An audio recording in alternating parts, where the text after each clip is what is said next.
Hello children, now we will start the next part of your EVS lesson. Now look at the book.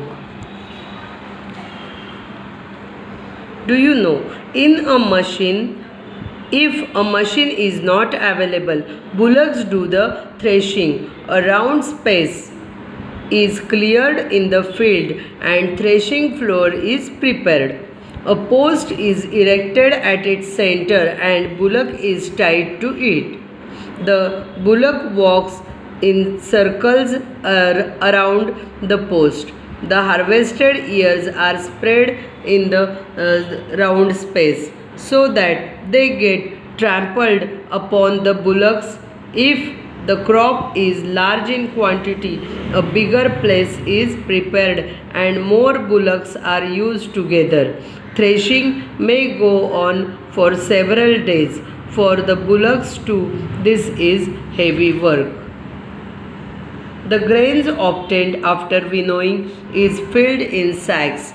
Proper care is taken to make sure that it will not be attacked by insects or other pests such as mice and rats. After putting aside some grains of the family, the remaining sacks are sent to the marketplace to be sold. When the traders there buy the grain, the farmer gets money for the crops that he has grown. Arjun, but the bhakri is not ready yet. Mother, no, of course not. And the story is not finished either. Now listen, the grain that the traders buy is sold all over the country. It is transported by the means of trucks or goods trains. It is the turn of porters and truck drivers to put in their labor. Transport costs a lot too. Now the sacks of grain reach the provision stores. People buy the grain from them. They sort out any stones or rubbish to clean the grain. They get milled into flour. Then, while cooking, the flour is kneaded into lumps. The lumps are then flattened into the bhakris and roasted. We spend on fuel too, and thus at the end all this, the bhakri appears in Varsha's and Arjun's plate.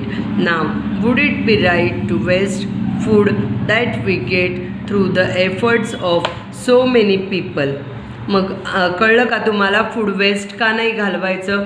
कारण ते food तयार होताना बऱ्याच लोकांचे कष्ट त्यामध्ये असतात आणि नंतर आपल्याला ते मिळत असतं. तर अशा वेळी एवढे कष्ट लोकांचे वाया घालवायचे का नाही. म्हणून कधीही अन्न वेस्ट करायचं नसतं. Other foodstuffs. We get fish from water. Fishermen work hard to catch them.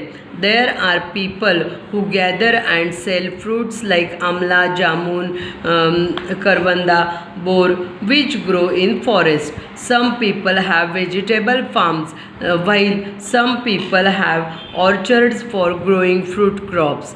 Some people keep poultry, some rare animals for milk and meat. All these people put in a lot hard work in their own occupations. We get a great variety of foodstuff as a result of their efforts. The efforts and labor many other people are also required for storing, transporting and marketing as well as preparing the various dishes we eat. All these processes are expensive. Therefore, it is necessary for all of us to take care that food is not wasted. Now see what we have learned. The foodstuff we use come from many different places such as fields, lakes, the sea and the forest. Starting from preparing the fields till storing the grains in the warehouses. Many different kinds of tasks are carried out for growing crops. Harvesting, threshing, and winnowing are some of these tasks. After that, the crop is transported, sold, and prepared for eating. Only then do we get food on our places. As with growing grain, much hard work goes into producing other foodstuffs too. We must all take care to ensure that food is not wasted. We get a variety of foodstuffs through the efforts of many different people. Let us always be grateful to them.